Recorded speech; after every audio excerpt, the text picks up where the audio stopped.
Hey, what's going on? Welcome along to another episode of the Strategy and Conversions podcast. And I guess the first thing to say is Happy New Year. Happy New Right? Year to everyone. Happy New Year. Yes. I'm Jamie Michael Joseph, and as always, I am joined by Mark Tanner. And Mark, today we're going to talk about the past year. So Yeah. it seems a bit weird to say Happy New Year and everything's all about moving forward. And we're going to talk about the past year. But Yeah. it's all for good reason, right? Because sometimes when you're planning on how you move forward, you need to look behind you and see what has happened so Yeah, that you can make sure you don't make those mistakes and you take advantage of anything that you didn't beforehand. Yeah, and looking at the trends and the lessons that come from last year about how there are going to be some trends that are going to continue, and there's some lessons that we can take as well. So yeah, you could argue that the review should have been done a little bit earlier, but I think there's nothing wrong with doing it in January, because January is almost the month where you set your scene for 2022. So yeah, why not? Definitely. And look, I mean, in all transparency, we were going to do it kind of last week before the end of the year. But when we started recording the podcast, we got on a bit of a roll and we were just like, look, let's just get into planning. Let's do the planning episode before the end of the year so you can take advantage of that. Now we're into 2022. It's like, so we've been through like, what's the plan? So what's your plan for 2022? And you should be obviously kind of mapping things out to move forward.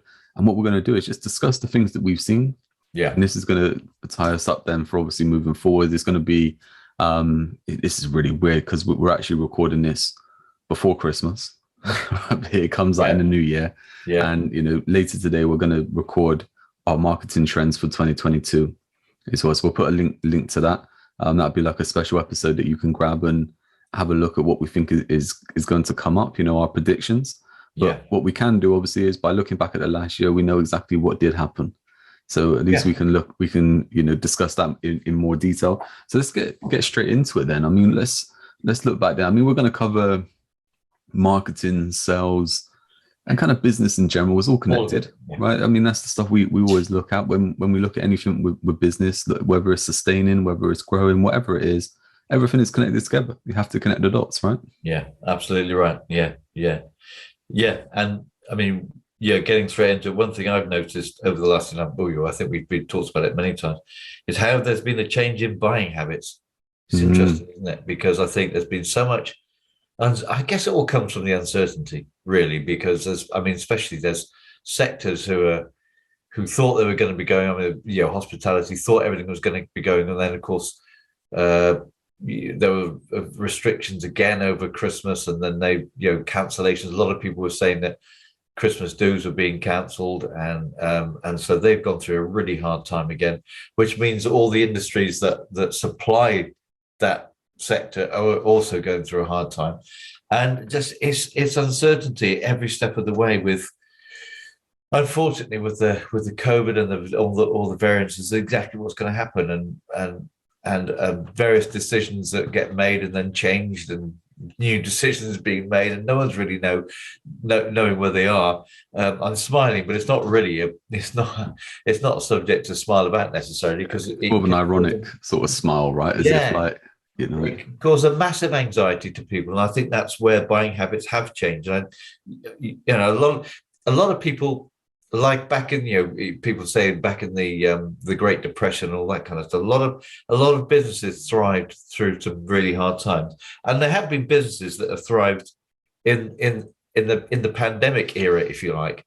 But there's also, you can't ignore the amount of businesses that have tried really, really hard to change things and make things happen, and yet they're still struggling because of they don't have the customers that they used to have, or the customers have changed their way of they changed their suppliers or changed their way of buying and changed their thought processes. There's a few things there, isn't there, to kind of look at with buying habits. I think there's the kind of plus side as well.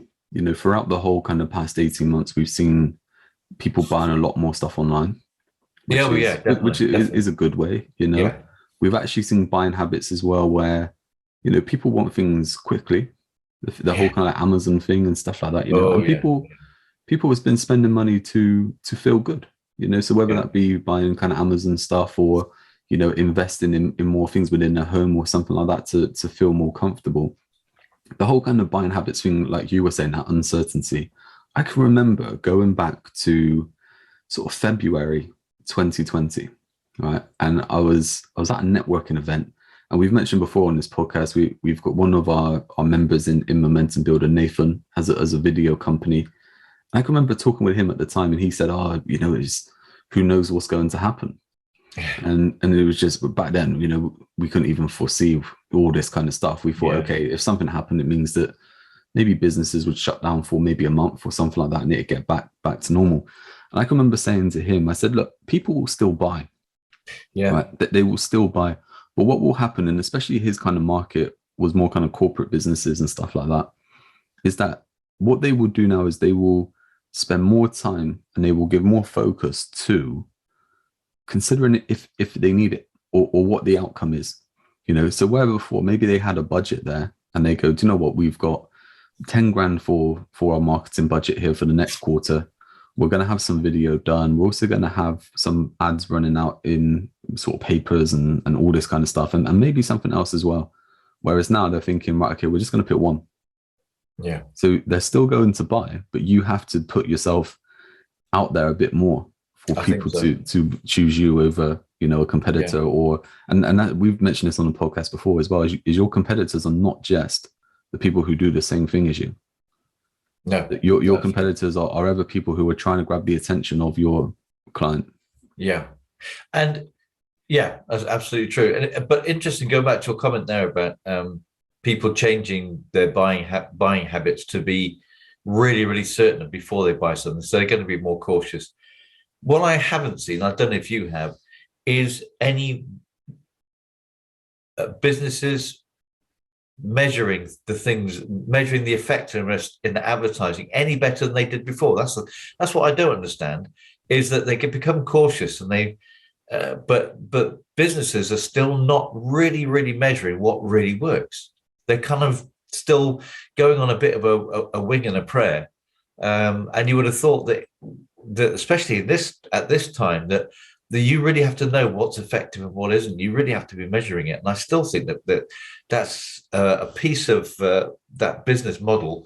We talk about the 5 M's of business, and one of them being measurement. That's a piece of the business model that people still don't seem to grasp. If they've really now got to be, if they want to get real clarity on what is working and what isn't, because they're cautious and they want to know that instead of having 3 or 4 channels, that I'm going to use 1 or 2.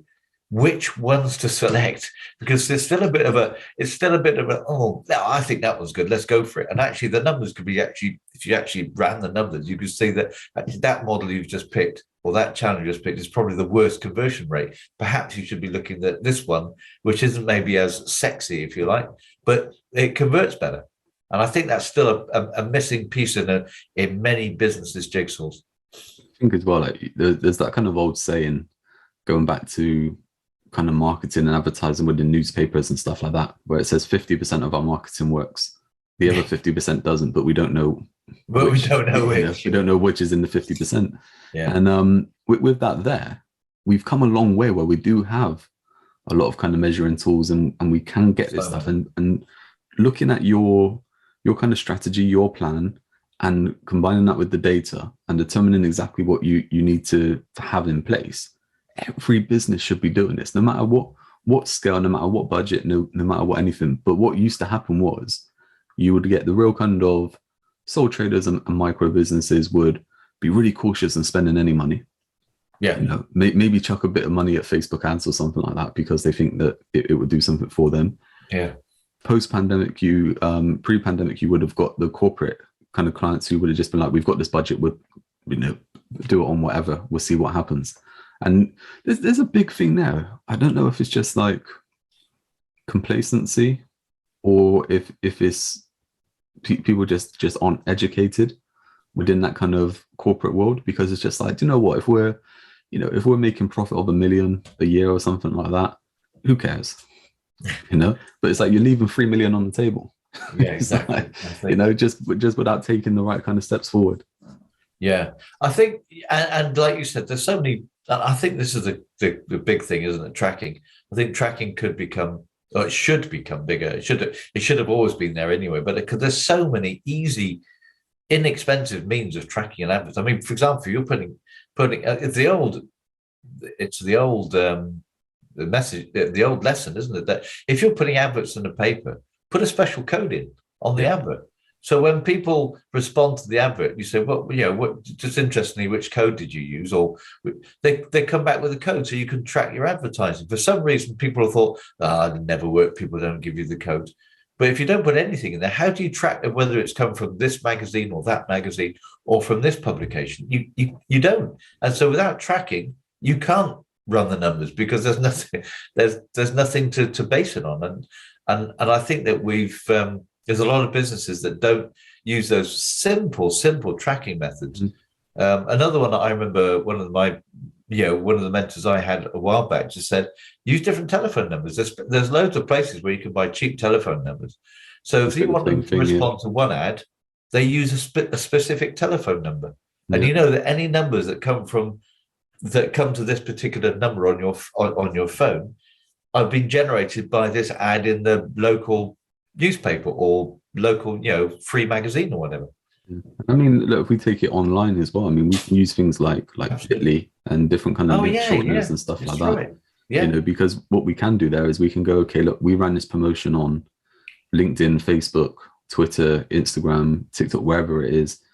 These are the ones that got clicked. Yeah. We know now that LinkedIn respond more to this kind of content than this on Facebook, right? And it takes a bit of time and, a bit of kind of setup and stuff like that. But the whole point here is that you have to start taking steps to get ahead of the game.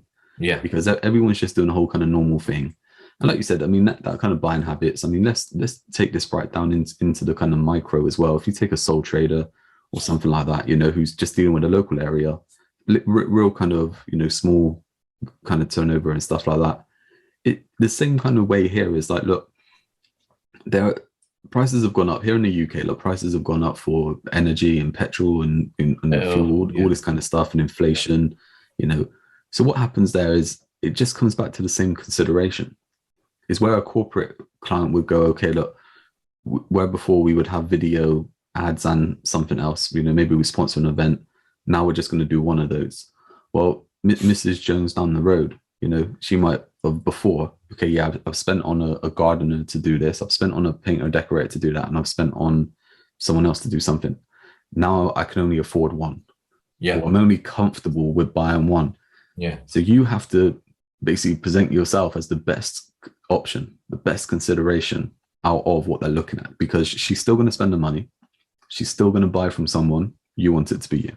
Yeah, exactly. And of course, I suppose that could mean is offering more value for what you could be. There's nothing wrong with offering more, right? Exactly. If you're offering more, then it can become a no-brainer when someone looks at, well, I want this done, I want that done, I want this done. I could have three separate individuals to do that. But if there's one individual that maybe does both, or even can say, I can also do this as well, pull someone in. So there's one-stop shop. I don't like the term one-stop shop, but somebody who can satisfy, hang on, I want that done and this person can do it all. Well, that's the person I go for.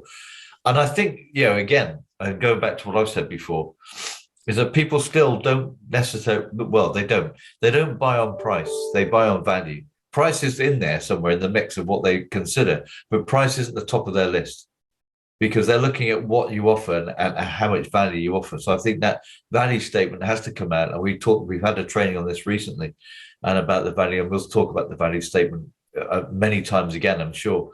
But the value statement has to come out. So the person who wants that wall plastered, or they want the fence built after all the storms we've had, and they want a stronger fence put in, or they want something else created. It's the value statement. I can do this, we can do that, we clear all the rubbish, we'll do this. All that, once they see the value in there, the price will come down in there, the price will be in consideration of what eventually, well, how much do you charge? Whatever it is per hour or whatever. But if you sold it well enough, it's kind of, unless it's an outrageous price, people are going to say, yeah, that's okay, I can do that.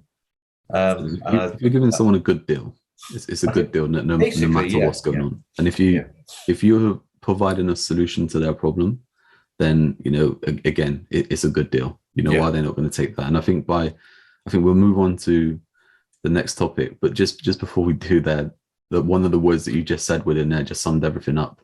They want this. Yeah, If they want it, they will buy it. Yes, exactly. That's the thing. They have to want it. Yeah. So you have to position it in a way where they turn around and go, I want that. Yeah, absolutely. So let's move on to another topic then. Let's move on to social media. Social media is always a big kind of topic within marketing and sales and business and stuff like that. Yeah. And, it's been around for quite a while now where we do rely on it for business. Yeah, definitely. What did we see throughout 2021? Well, I think one of the big things, the big thing that seemed to come and go, I don't know if it's still around and I don't know if it's still there, is Clubhouse. How Clubhouse became the big thing. Everyone had to be on Clubhouse. Yep. And then it dwindled and died away really, really quickly. Whereas something like TikTok, which seemed to be a bit of a not fad is the wrong word, but it was a bit like Clubhouse. It was a new thing and people were jumping on TikTok. And a lot of people said, oh, it's not for me. Has changed, but it's still there. Mm-hmm. And it's still going. And it's quite interesting how it didn't follow the same route of Clubhouse, which seems to have died horribly, a horrible death.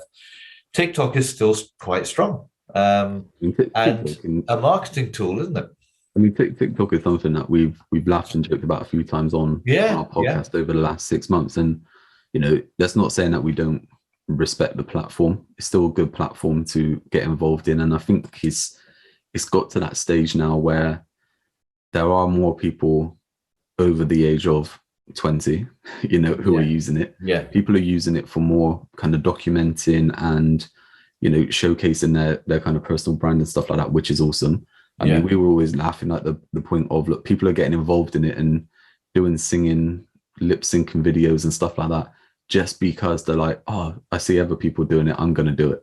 And it's like, you're doing some sort of lip sync over a show, on TV, and you're expecting to get clients for your personal training business or your accountancy firm from it. It's like, it was a bit, that isn't going to happen, or you expect an endorsement deal to come through for millions. Just because you've done a few videos. It's like, that's not the case, but it's still a good platform to use. But what's really interesting there is that TikTok was around.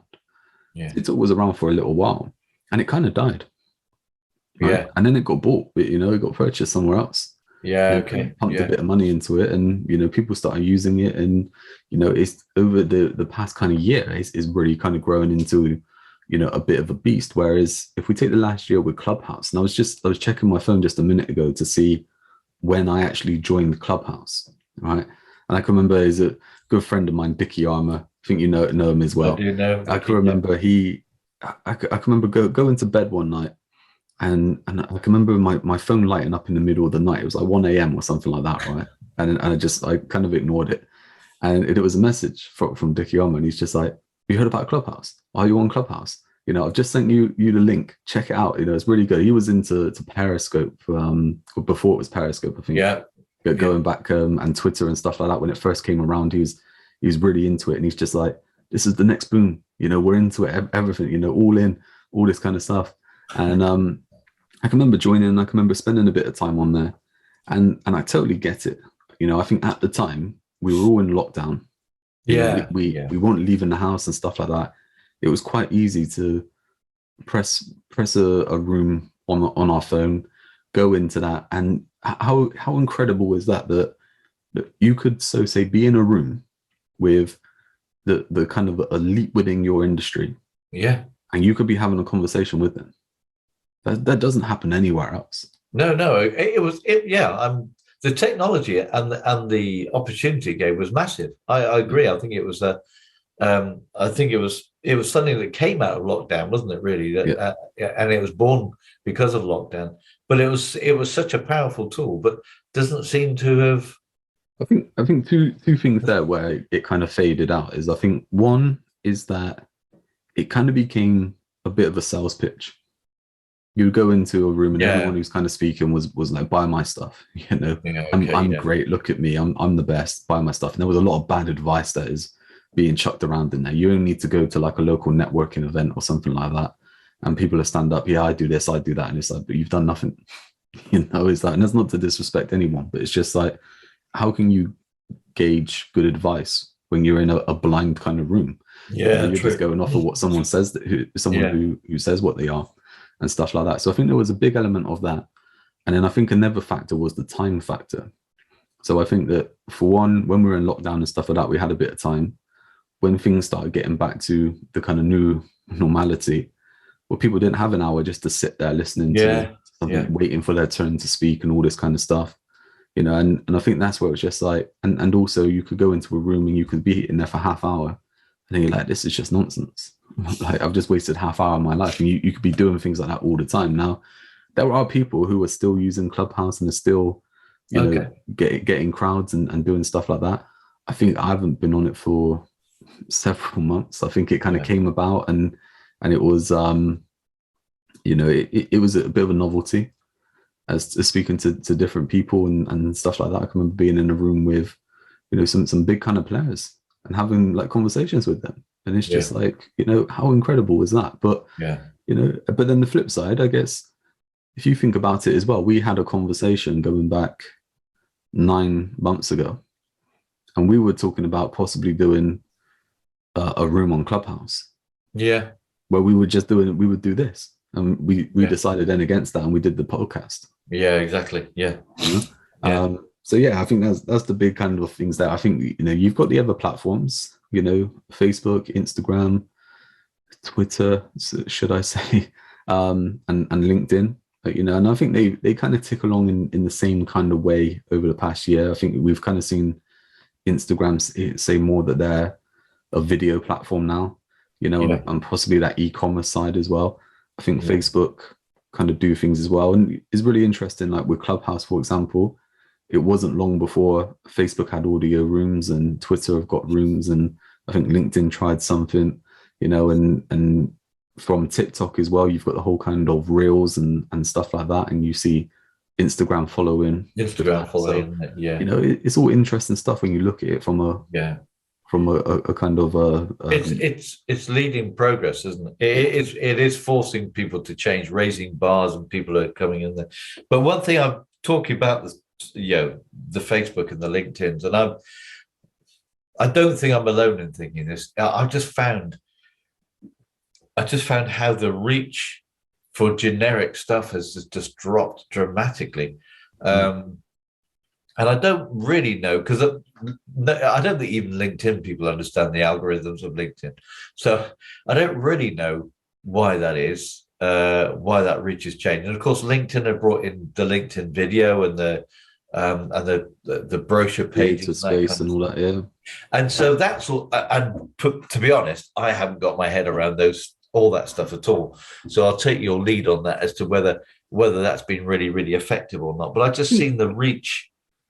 Personally, I've just seen the reach dwindle on those platforms, unless you go into some kind of paid media. But I don't know, because having not really done that either. I think what happens, and I think this is something that if you go back through podcasts and stuff like that, you'll pick this up from what I said early on in our podcast, is that LinkedIn are looking at what they do now. Going back 18 months ago, LinkedIn, you could go and post on LinkedIn and like everyone would see you. Right? You'd be getting thousands of views on a post. Right? It was insane. It was like a gold rush kind of thing. You could do whatever you wanted. The same as TikTok right now is that whole kind of thing of, look, they're not limiting, or they're kind of starting to, but they're not limiting the amount of people who see you and stuff like that. They're actually pushing the content out. It's the same as what LinkedIn was doing. It was pushing the content out. Why was it doing that? Well, look, you need to come over here, because all the activity is happening over here. We're really active. Look at all this stuff happening and all this kind of stuff. The same as Facebook did, however many years ago. Same as TikTok, same as Twitter did, so however many years ago. You get into it, you start using it, and then all of a sudden it goes, do you know what? You're just using our platform for free here. So if you really want to make a difference, you need to start contributing in some sort of way.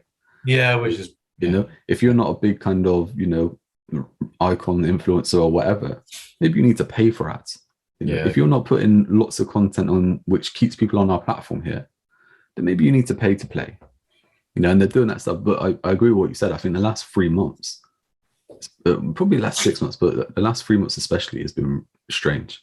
Yeah. I mean, I would even say for myself, I mean, going back like 18 months ago, you could put a post on LinkedIn, thousands, right? I put a post out, put a few posts out on LinkedIn last week, and I had one that had 11 views. 11. Connected with like 7,000 people or something like that, right? 11 views, right? I put another one out and it got some good engagement. It got no kind of comments, but it got some likes and it got some shares. And that's up towards 10,000, Wow. right? And it was just like crazy. And then the next post you put out, 25. And it's like, you know, how can you do it? And it's like, I can guarantee, I won't say a guarantee, right? But I reckon I could go and post that same post that got like 10,000 views or whatever it is, or, you know, more than that now. I reckon I could post that today and I'll get 5 or 11. It's so hard. You know, it's like, it's just weird. I know from a personal point of view, a lot of stuff I put out in LinkedIn earlier last year, I would, not bragging. It was just this is what happened. I was trending on posts I was putting out often. Becoming you're trending on this post, and you're getting lots of engagement, and my posts haven't changed, but I haven't. How great is that? For months? Yeah. I think that's such a big thing there, isn't it? Is that, look, the game changes. Yeah. Right? Because the platforms that you rely on and stuff like that, we've said it so many times that you can't rely on these platforms. Yeah. You know, you can't rely on them. And that there is just, it sums it up, doesn't it? My posts haven't changed. My posts haven't changed. You know, I used to get all this kind of stuff, right? And now I'm getting nothing. And it's like, that is great. I haven't looked at it that way, but it is insane, isn't it? When you think about it that way, is that they're seeing you as contributing good content. People are seeing it, they're liking it, they're loving it, you know, and all of a sudden then they don't see it anymore. No, and the content, well, I still think the content is good, but obviously LinkedIn, like you said, they say, well, okay, now you want to get to this reach, you're gonna have to start paying for the ads and stuff. Let's look at it let's take a step back. Like we said, we've always said don't rely on the platforms and stuff like that. If you're using the platforms, you need to start going a step further now, you know? And again, it's all about extraction. It's all about how you can pull people into your own ecosystem. That's right. But let's go back to the basics of, it's called social media. Why is it called social media? Look, there's an element of social to it. Even LinkedIn, that is a business kind of networking platform, still social media. There's still an element of social media. People want to build relationships, have conversations. They don't want to be sold to all the time. And I think that's a big part of the issue. How many times you get a DM, you know, this is what we do, buy our stuff, set up a free trial, come here, come there, do that. And it's like, the amount of times it's like, this isn't even relevant for me, but you've just hit send to all from some software. And I think one thing I mentioned early on in our podcast, I think, and different training, is that they are also social. They're social media. They are connection platforms. And really, still, it doesn't replace face-to-face. So with LinkedIn, Facebook, I guess I don't use Instagram that much, but Instagram, any of them, is that the objective really is not, the objective means it sounds like it's really contrived, but the real way of getting you make a contact on LinkedIn, you maybe send them a message saying, wouldn't it be great to get on a call? And you have a one-to-one. We've got Zoom. All through lockdown, Zoom has been unbelievably brilliant tool to have one-to-ones. If things change, they could become face-to-face one-to-ones, but that is very restrictive because if we live in Bristol, for example, if someone's in Newcastle, which is very, very north in the UK, and they want a one-to-one, well, I'm not going to drive to Newcastle for a face-to-face. So we're going to do it on Zoom. But Zoom makes it so easy to do that. And I think one trick that a lot of people are missing is that you want to try and get people off those platforms and actually talk to them and then put them in. And once they know you and see you, you get onto their email lists with each other. Then that's when kind of the real magic happens, because email marketing and relationship building through email has never died. It's always been there and has always been really, really productive. But we've got out the habit of having a process. We've just thought, we'll just join with people on social media, and it's made people, I think, drop an element of process where this is what you do. You connect with people. You then form a relationship with them. The best way, Zoom calls or face to face. It's easy, isn't it, to blast out an email or to just copy and paste the messages into DMs and stuff like that. Yeah, like exactly. you said, there's no relationship there. But coming back to that conversation part, you said a few times on the podcast before about that sales just come from conversations. You're not getting enough sales, have more conversations. And have more conversations. That is the thing, isn't it? Is that, look, you have to be into that conversation. It's not just like, what's in it for me kind of thing, just getting that person, to talk to you so you can try and sell to them. It's like, look, you have to be genuine in a way where you can actually help that person, and you're explaining how you can help them, or you're seeing if you can help them. And again, look, that isn't a lost conversation, because they have contacts. When they know what you offer and stuff like that, they may pass them on to you. Absolutely. And again, that's the whole networking thing, isn't it? The ripple effect, isn't it, of networking? Is that once someone really gets on with you and knows what you do, you think the next time they're having a conversation with someone else, they say, oh, I know this person, you could be really, really useful to talk to. So they set you up. But also as well, like with that, I mean, imagine you have a conversation, imagine you connect with someone and you kind of message or whatever, you have a conversation, you get on a Zoom call, you really hit it off, that you're not buying from each other or anything like that. Well, both of you, as soon as you see that person's content, you're going to look to support them. Yeah, of course. You're going to look to like it and comment or whatever. And I think, I think there's a big thing with that is, I think that we don't celebrate other people's wins enough. And I think there's something to do with that. I think before the pandemic, I think everything was a bit too busy, right? And then I think during the whole kind of past 18 months, I think that we've kind of got into a bit of survival mode. So it's a bit like, I need to be looking at sorting myself out first. That whole kind of oxygen mask on an airplane kind of thing, we need to put that on ourselves first before we help other people. But I think that there is that, that congratulations. There's a guy in the States called Jesse Eisner. I don't know if you ever come across him, right? But he's a bit of like an entrepreneur kind of guy, but he does all like these ultra marathons and all this kind of stuff. And he's talking about testing the limits. And I was listening to a podcast with him on, and he said about the 3 C's. And I know we've got different 3 C's when we look at business, where we look at clarity, confidence, and courage. But his 3 C's were compliment, congratulate, and console. And he just said, if you do these 3 things, right, he said, you're helping people. Yeah. And it comes back to that Zig Ziglar quote, doesn't it? Where it's like, if you help enough people get what they want, you're going to get what you want. Yeah. And I think that there's an element to that. I think in business, in sales, in marketing, all this kind of stuff is, I think sometimes we're looking at it, how do we benefit ourselves rather than how do we benefit people?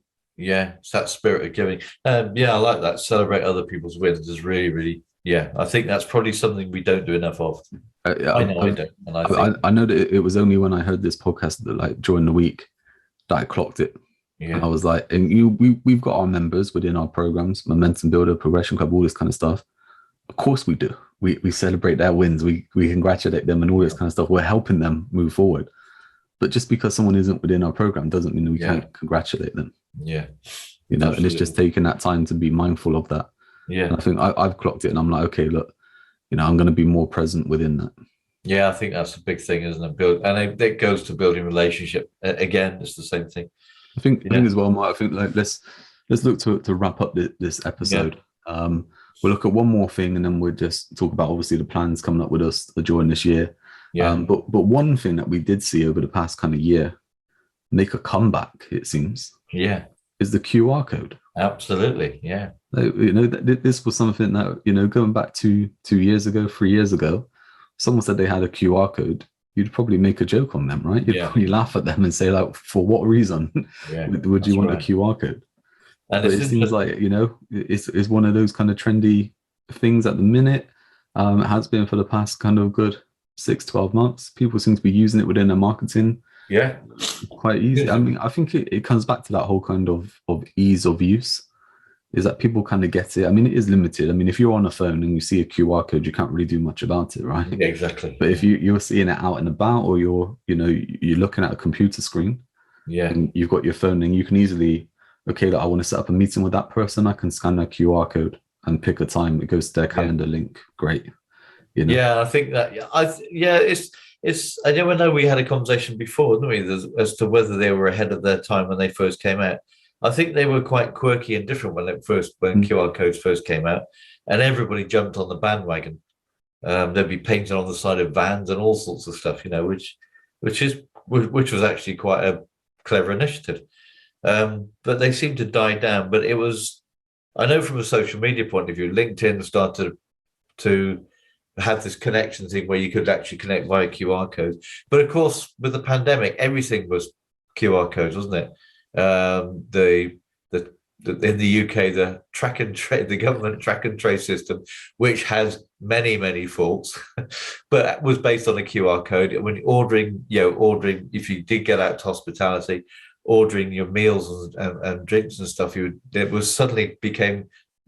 it by QR code as opposed to actually physically typing an order. So it did become ease, and maybe their time is here. Maybe it is, and they just, because it's a very good, easy way to make an initial contact, and that's the whole point. It's an initial contact. I think it'd be interesting to see what happens with it. Yeah, because I like you said, was it ahead of its time? Was it just weird? I feel like there's an element to it where beforehand people were a bit kind of, it was strange. They were uncertain, like what to do, how to use it, and stuff like that. And also, it's the same as, would you click a dodgy link that comes through an email or on social media? You wouldn't, because you'd be like, well, is this going to steal all my details and stuff like that? Seeing, going back 3 years ago, whatever it was, you see a QR code, well, you're not going to put your phone on there and click the link, because it's just like, where's it going to take me? What's it going to do? But like you said, because it becomes the norm, everyone's just like, yeah, I get it. QR code is easy. Scan it, press it, done. And there's things like, how easy is it now where like things like you get like on your TV and stuff like that, where, just say, for instance, you go to sign into Netflix, and it say, we need to confirm your identity. If you scan this QR code on the TV, we're going to open up the app on your phone, and you can just press a code, or a website on your phone, and you just press the code that we show you here. Yeah. How easy is that? What happens is making the process shorter and easier for people, and anything that does that is a win.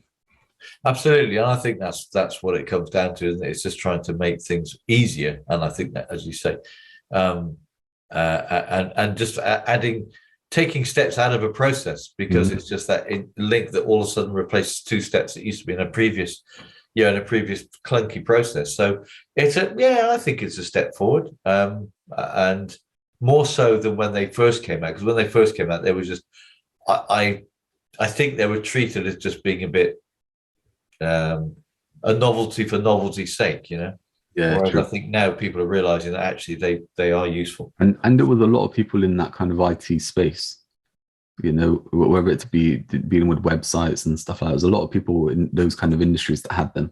Yeah. It wasn't like the mainstream how it is now. No, that's right. Yeah. And I think that's, and I think bringing it it's been brought into the mainstream, and I think people are embracing it. For how long? Yeah, who knows? I don't know. It's interesting to see that kind of rebirth, if you like, of the QR code. I think we see a lot of, I've mentioned this before, and it's hard to kind of explain it in a way, that history repeats itself within marketing, but it evolves. Yeah. So it's like where we kind of had it before, where, people would say that they've got the newspaper or the radio would never replace it, and it's like all of a sudden it kind of like does. And then the TV, no one's going to sit around and watch TV. They're going to be out and about reading their paper and listening to the radio. Well, all of a sudden the TV takes over, and it's like, all that kind of stuff then kind of evolves. And then we get to the point where we were like, say, going back kind of like 10 years ago and stuff like that. And you would have the kind of bloggers, Yeah. And then the kind of floggers, where they're just influencers today. Everyone is a blogger in one respect when they take out TikTok and do a reel. Yeah. It's the same process. We're just documenting it faster, and it's evolved, and we've done it that kind of way. Yeah. And it's like, that's all that happens is history repeats itself. It goes in cycles, but it evolves with technology. Yeah, exactly. It's technology that changes it. Yeah. Cool. Let's wrap things up there.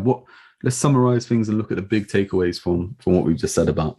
Well, to me, the biggest takeaway here is celebrate other people's wins. I think that's amazing, and that's something I know I haven't done enough of. And it's interesting, in all the all the activity that I've seen on social media, I think it's very, very few people that do that. I think it's definitely.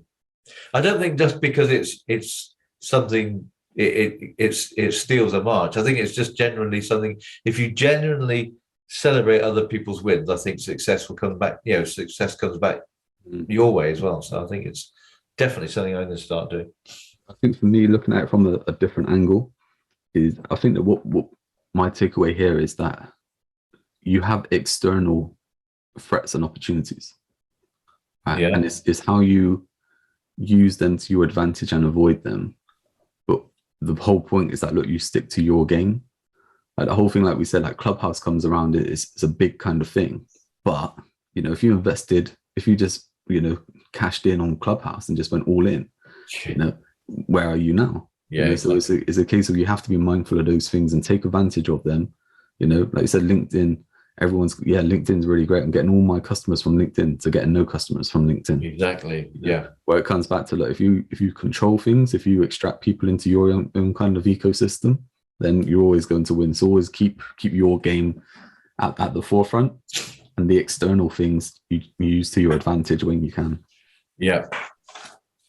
Cool. Yeah. I think that'd do us for this one. I think moving forward, like we've said before, that we're going to do some real kind of snappy podcasts. We're going to look at certain topics for each podcast. We're going to look to bring some guests on. We've got some great guests lined up as well. Yeah.